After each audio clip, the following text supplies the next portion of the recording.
malam ini berkati Tuhan, bersyukur kepada Allah dalam semua kebaikan, kemurahan, cintanya. Kembali bersama dengan saya Pendeta Dr. Hanas DTH dalam program Ministry. Kita akan merenungkan firman Allah yang sejuk, yang membuat kita semakin bertumbuh, berakar, dan berbuah di dalam Kristus Yesus Tuhan kita. Saudara yang kekasih dalam Tuhan Yesus Kristus, sebagai umat Allah perlu memperhatikan kebenaran firman Allah dengan melihat contoh-contoh kehidupan di dalam Alkitab. Real us, bukan keadaan saya atau Anda yang sekarang untuk dijadikan standar. Real us adalah standar hidup yang harus dibangun di atas prinsip-prinsip Alkitab. Kisah Rasul pasal 2 ayat 41 sampai dengan 47 menjadi contoh ideal yang menjadi acuan mencapai kehidupan yang real us. Suatu kondisi yang nyata, ideal kita yang semestinya kita hidupi. Mari kita lihat Kisah Rasul 2 ayat 41 sampai dengan 47. Firman Tuhan berkata demikian, orang-orang yang menerima perkataannya itu memberi diri dibaptis, dan pada hari itu jumlah mereka bertambah kira-kira 3.000 jiwa. Mereka bertekun dalam pengajaran rasul-rasul dan dalam persekutuan, dan mereka selalu berkumpul untuk memecahkan roti dan berdoa. Maka ketakutanlah mereka semua, sedang rasul-rasul itu mengadakan banyak mujizat dan tanda. Dan semua orang yang telah menjadi percaya tetap bersatu, dan segala kepunyaan mereka adalah kepunyaan bersama. Dan selalu ada dari mereka yang menjual harta miliknya dan membagi-bagikan kepada semua orang sesuai dengan keperluan masing-masing. Dengan bertekun dengan sehati mereka berkumpul tiap-tiap hari dalam bait Allah. Mereka memecahkan roti di rumah masing-masing secara bergilir dan makan bersama-sama dengan gembira dan tulus hati sambil memuji Allah, dan mereka disukai semua orang, dan tiap-tiap hari Tuhan menambah jumlah mereka dengan orang yang diselamatkan. Real us atau kondisi nyata ideal kita. Kalau kita perhatikan dari Kisah Rasul 2 ayat 41 sampai dengan 47, maka ada beberapa hal yang perlu kita perhatikan. Yang pertama, bicara tentang together in discipleship. Mestinya kenyataan hidup kita, kondisi ideal kita itu together, bersama-sama dalam pemuridan. Kisah Rasul 2 ayat 41 sampai dengan 47 menjelaskan orang-orang yang menerima perkataan itu memberi diri baptis, dan pada hari itu jumlah mereka bertambah kira-kira 3.000 jiwa. Menjelaskan bahwa discipleship itu harus terjadi karena lahir baru. Perkataan Petrus yang dimaksudkan adalah berita tentang pengampunan dosa atau pertobatan. Sebagaimana dijelaskan di dalam Kisah Rasul 2 ayat 38. Istilah metanoia ataupun metanoeo menjelaskan adanya satu pertobatan, satu perubahan, berpikir dengan cara yang berbeda atau pembaharuan dalam berpikir. Nah, baptisan itu merupakan tanda seseorang telah menerima Yesus. Itu sebabnya orang yang menerima Yesus harus dibaptis dalam nama Yesus dan bukan dalam nama yang lain. Baptisan dalam nama Yesus telah menjadi pemicu orang percaya mengalami baptisan Roh Kudus, di mana pekerjaan Roh Kudus yang membaptis Petrus menjadikan khotbah Petrus penuh kuasa Roh Kudus sehingga mentobatkan 3.000 orang. Bertobat bagi orang yang belum menerima Yesus Kristus adalah terima Yesus, terima Tuhan. Bagi yang telah lahir baru adalah pembaharuan spiritual atau bertobat secara terus-menerus. Bicara tentang together in discipleship dimulai dengan lahir baru dalam Yesus. Yang kedua, tekun di dalam Yesus. Karena Kisah Rasul 2 ayat 42 berkata, mereka bertekun dalam pengajaran rasul-rasul dan dalam persekutuan, dan mereka selalu berkumpul untuk memecahkan roti dan berdoa.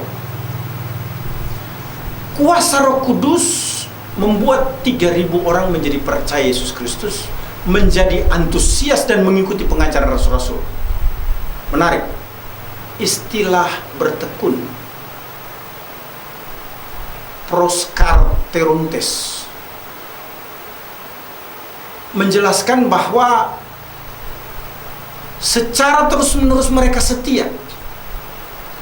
Satu tindakan yang antusias terhadap pengajaran rasul-rasul mengakibatkan mereka antusias mengikuti persekutuan, antusias perjamuan kudus dan berdoa. Jadi dalam persekutuan ada pengajaran, ada doa, ada perjamuan kudus. Umat Allah yang diberkati Tuhan, dipastikan setiap orang yang lahir baru dalam Tuhan berarti tekun atau terus menerus mengikuti pembelajaran Alkitab atau Bible study. Pengajaran Alkitab menolong dan membuat orang percaya tidak emosional, tidak kanak-kanak rohani, sehingga bisa bertumbuh menjadi dewasa dan memiliki respon yang positif. Fellowship atau persekutuan membuat kita saling mengenal dan memberi nilai positif pada orang lain, sehingga image negatif dan statement yang sumbang berkurang, bahkan menjadi bersih. Prosekais atau prayer dijelaskan dalam Kisah Rasul pasal 2, dilakukan bersama merupakan ciri khas dari jemaat mula-mula. Dan perjamuan kudus memperkuat keyakinan jemaat mula-mula akan kuasa kematian dan kebangkitan Yesus Kristus. Tekun dalam pengajaran, berdoa dan perjamuan kudus mengakibatkan roh kita menyala-nyala untuk berkomitmen melayani Tuhan. Sebagaimana dijelaskan dalam Roma 12 ayat 11. Janganlah hendaknya kerajinan kendor, biarlah roh menyala-nyala dan melayani Tuhan. Ayat 12. Bersukacita dalam pengharapan, sabarlah dalam kesesakan, dan bertekunlah dalam doa. Together in discipleship, kebersamaan dalam pemuridan.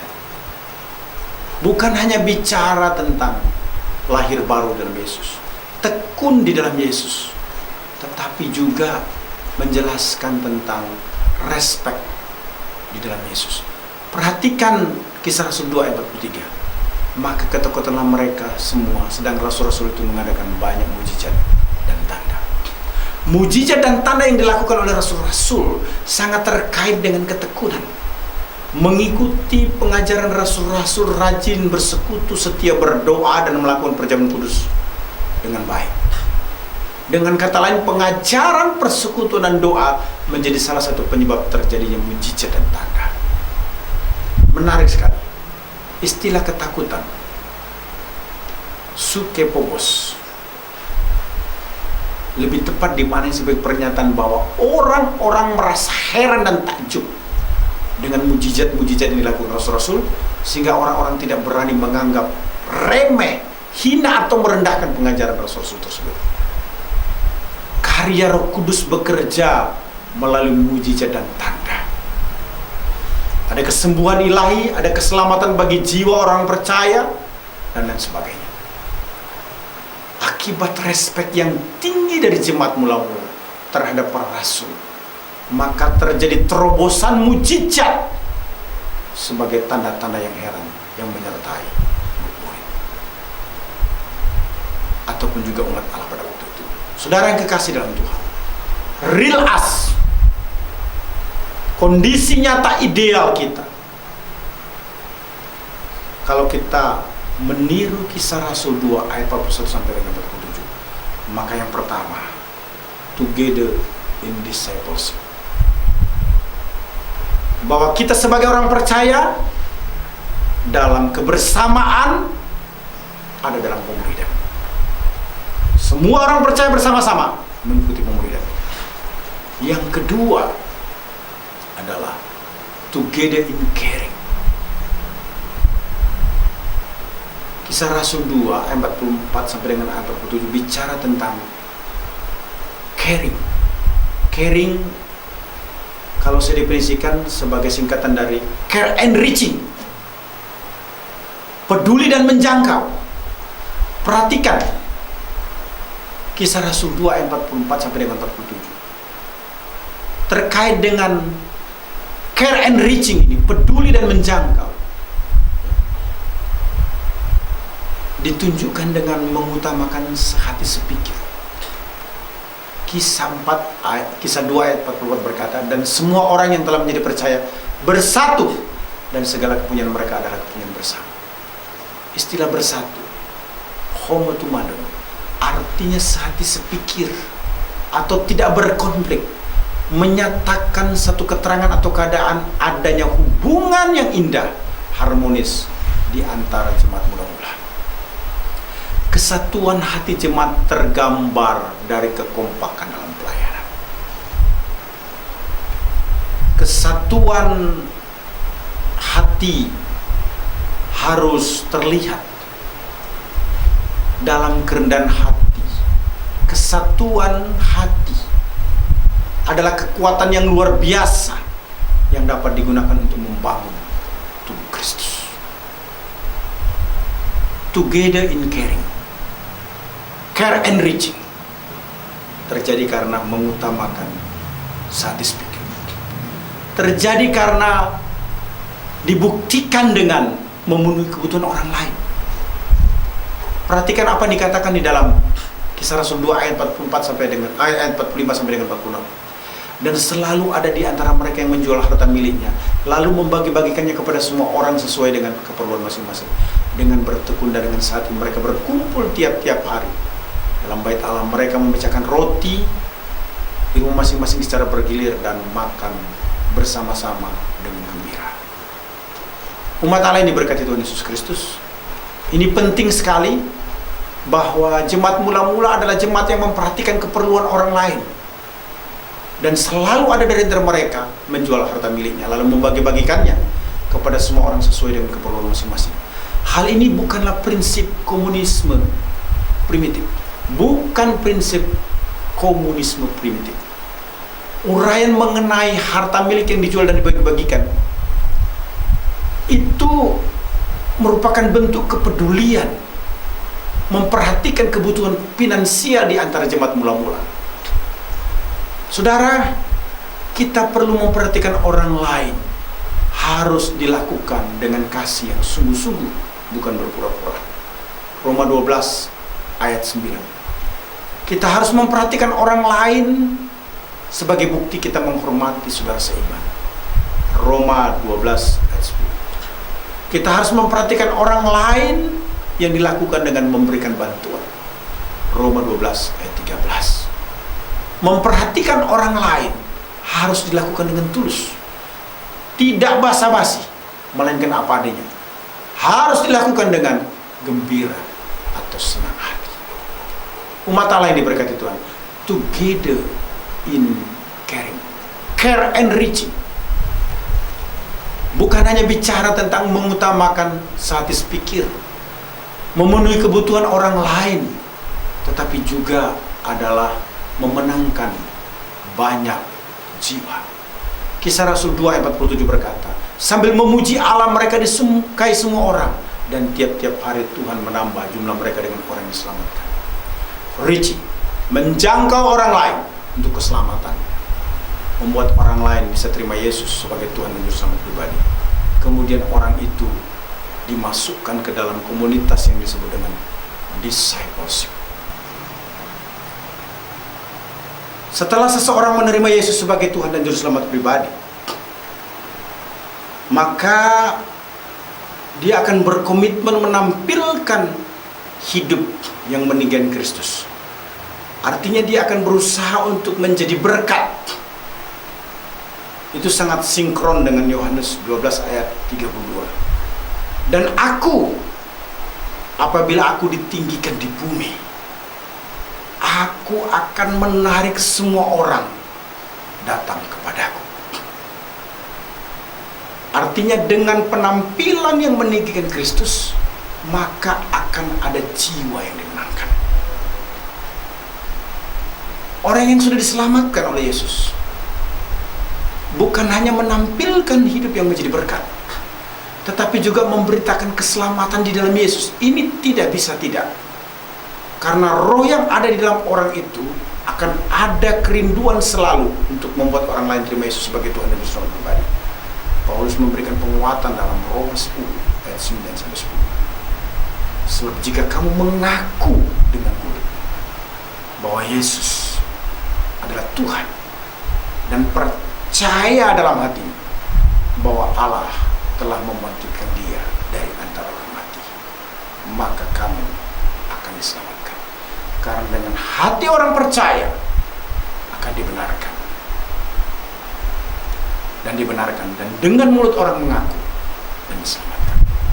Saudara, saya percaya sekali bahwa kepastian keselamatan walaupun sifatnya nanti akan datang, yaitu hidup kekal bersama dengan Kristus, itu pasti terjadi. Bentuk indikatif future dari kata sotese untuk terjemahan kamu akan diselamatkan merupakan satu kepastian yang tidak bisa tidak, bahwa hidup kekal itu pasti dimiliki. Real us, suatu kondisi nyata atau ideal. Kita semestinya, kalau kita perhatikan menurut Kisah Rasul 2 ayat 41 sampai dengan 47, dicirikan dengan 2 hal. Pertama, together in discipleship. Together in discipleship menjelaskan tentang bagaimana umat Allah secara bersama-sama ada dalam pemuridan. Yang kedua, together in caring. Caring yang dimaksudkan adalah care and reaching. Artinya umat Allah bersama-sama